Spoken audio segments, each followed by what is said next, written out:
ලොව මැවූ මහාබඹුද්ද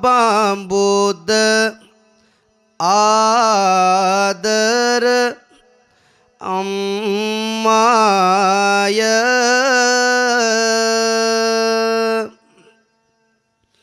නිවසේ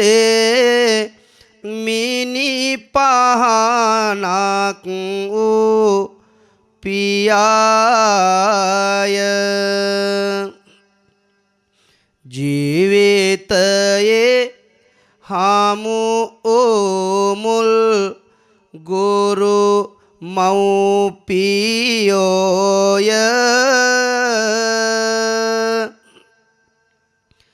බණ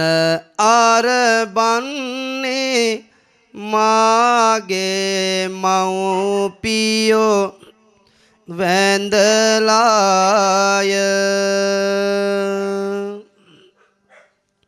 කාරුණික පිංගතුනි හැමදෙනාම සූදානම් වන්නේ ලෞතර බුදුරජාණන් වහන්සේ ලෝක සත්වයා හට මහා කරුණාවෙන් දේශනා කළා වූ ස්වාසෝදහසක් ධර්මස්කන්ධයෙන් බිදක් මෞපිය පිළිබඳව කවියෙන් ශ්‍රවණය කිරීමටයි. අද උතුම් වූ පින්කම සිද්ධ කිරීම සඳහා ප්‍රධාන අරමුණු බලාපොරොත්තු බවට පත්ුනේ විදේශගත වෙලා ඉන්න අපේ ආදරබර ලක්ෂ්මන් මහත්මයාගේ නැන්ද අම්මා අභාව ප්‍රාප්ත වෙලා එතුමිය වෙනුවෙන් පින් අනුමෝදන් කිරීමත් ලිලී නෝන ආච්චි අම්මා SW ලියනගේ අම්මා මාලනී නන්දසීලි නැන්ද අම්මා ඇතුළු ඊට කලින් අභාව ප්‍රාප්ත වූ අමරසිරි මුණසිංහ මහත්මයා වසර 25 කලින් අභාව ප්‍රාප්ත වූ නන්දසේන සීයා ඇතුළු සියලු මළගේ ඥාතීන් දෙපාර්ශ්වයෙන් මියගිය සැම සිහිපත් කරමින් ඒ අයට පින් අනුමෝදන් කිරීම සඳහා තමයි මේ අද උතුම් වූ පින්කම් මාලාව සිද්ධ කිරීමට සූදානම් කරගත්තේ. අපිට අදිස්සියෙන් නමුත් ආරාධනා සිද්ධ කළ අපේ චන්දන මහත්මයා බෑ කියන්නත් බෑ නෑ කියන්නත් බෑ.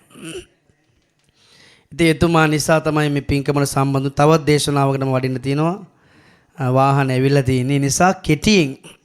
මේ ධර්ම දේශනාව දේශනා කිරීම සූදානම් වෙනවා.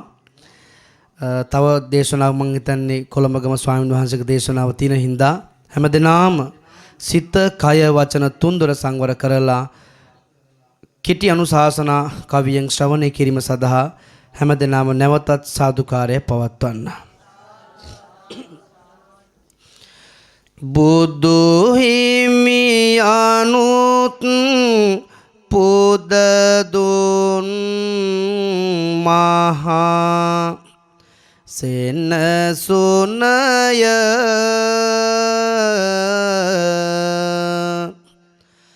ආදර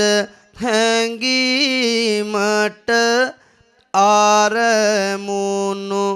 විදසුනය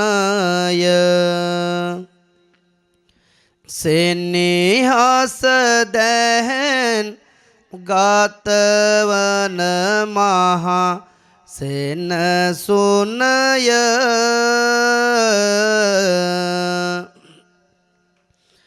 පවසන්නේමි මෙතැන් සිට මව් පිය ගුණය දසමාසයක් කුසදරා මේ ලෝකයට බිහි කළ ආදරබර අම්මා මහ පොළොවත් එක්ක පොරබදිමින් තමන්ගේ ජීවිතේ කැප කරමින් අපිය පෝෂණය කළ ආදරබර අප්පච්චි පිළිබඳවයි මේ දේශනාවේ මාතෘකාව. වැඩිහිටි නිවාසයක ජීවත් වෙච්ච රත්තරන් දෙමව්පියන්ගේ අසරණ කතාවයි පිංගතුනි මේ කතාව. නොදනිමි ගමන කෙලවර කොප මන දුරද හිස මත දාරු පොදිය මට කොතරම් බාරද මව්ගුණ ආගය ලිව්වත් කිව්වත් පෙරද වියපත් වුණු එකද පුත අම්මාගේ වරද